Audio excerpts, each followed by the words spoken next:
السلام علیکم، میں حفصہ بہاری آپ کے ساتھ ہم خیال۔ آج میں آپ کے ساتھ مولانا رومی رحمۃ اللہ علیہ کی لکھی ہوئی ایک کہانی شیئر کرنے جا رہی ہوں۔ مولانا رومی لکھتے ہیں، حضرت سلیمان علیہ السلام کی بادشاہت کا اعلان جب اس سرزمین پر ہوا تو درندوں چرندوں کے ساتھ ساتھ پرندے بھی اطاعت کے لیے آپ کی بارگاہ نبوت عالی میں حاضر ہوئے۔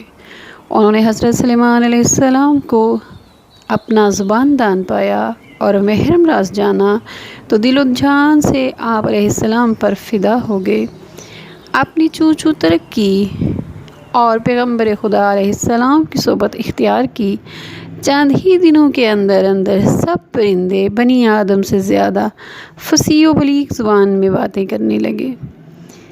حضرت سلیمان علیہ السلام کے دربار میں چرند پرند سبھی حکمت و دانائی کی باتیں کرتے تھے۔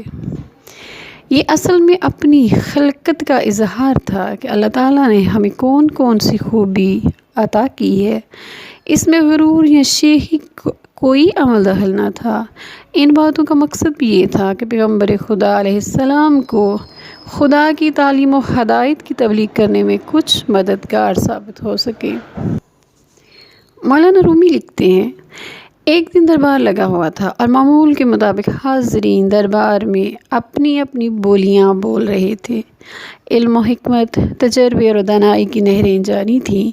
اس روز پرندے اپنی صفات اور ہنر بیان کر رہے تھے کہ اللہ تعالیٰ نے انہیں کون کون سی صفت اور ہنر عطا کیا ہے اور ان کے کس کس کام آتا ہے۔ آخر میں ہدہد کی باری آئی۔ اس نے کہا، اے حکمت و علم والے بادشاہ، مجھ میں ایک خوبی جو سب سے چھوٹی ہے، صرف وہی عرض کرنے کی جسارت کرتا ہوں کہ داناؤں نے کہا ہے مختصر کلام ہی سود مند ہوتا ہے۔ حضرت سلیمان علیہ السلام نے فرمایا، وہ کون سی ادنا خوبی تیری ذات میں ہے؟ خوبی یہ ہے کہ جب میں بے پناہ بلندیوں پر پرواز کرتا ہوں تو دور سے اڑنے کے باوجود پانی اگر زمین کی گہرائی میں بھی ہو تو مجھے نظر آ جاتا ہے۔ میں یہ بھی جان لیتا ہوں کہ اس پانی کی خاصیت کیا ہے، کتنی گہرائی میں ہے اور اس کا رنگ کیا ہے، زمین سے نکل رہا ہے یا پتھر سے رس رہا ہے۔ اے پیغمبر خدا علیہ السلام، تو اپنے لشکر جرار کے ساتھ مجھے لے کر چل تاکہ پانی کی ضرورت پڑے تو میں نشاندہی کر سکوں۔ حضرت سلیمان علیہ السلام نے ہدہد کی اس خوبی کی بہت تعریف و توصیف فرمائی اور اجازت عطا کی کہ بے آب و گیا صحراؤں میں آپ کے وسیع و عریض لشکر کے ساتھ تو ہمارے ہر اول دستے کے ساتھ آگے آگے پرواز کرنا تاکہ پانی کا کھوج لگا سکے اور ہم پانی کی کمی کا شکار نہ ہوں۔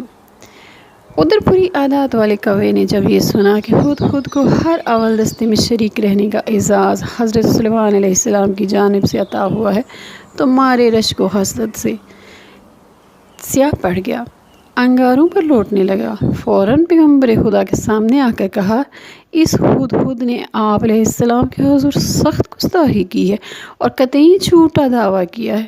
اسے اس جھوٹ اور غلط بیانی کی سزا دی جائے۔ اس سے پوچھئے کہ اگر تیری نظر اگر ایسی ہی تیز ہے کہ زمین کی گہرائیوں میں چھپے ہوئے پانی کی خبر لاتی ہے تو پھر مجھے تجھے ذرا سی خاک میں چھپا ہوا پھندا کیوں نہیں دکھائی دیتا جو شکاری تجھے پھانسنے کے لیے لگاتا ہے؟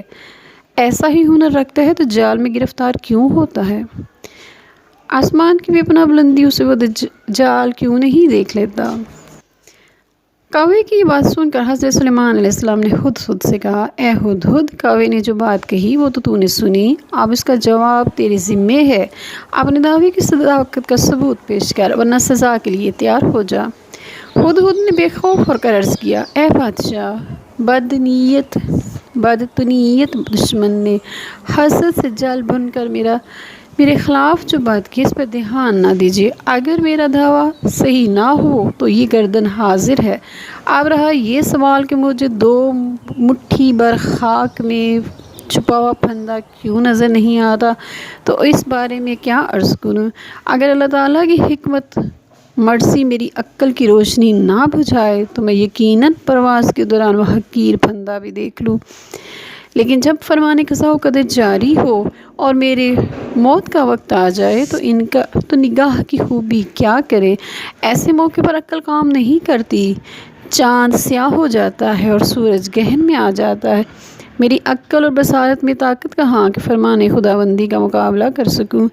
مولانا رومی حکایت لکھنے کے بعد کہتے ہیں، اے عزیز، اسی طرح جب قوموں اور افراد پر عذاب الہی ان کی بدعمالیوں کے سبب نازل ہوتا ہے تو ان کی عقل اور بینائی سلب کر لی جاتی ہے۔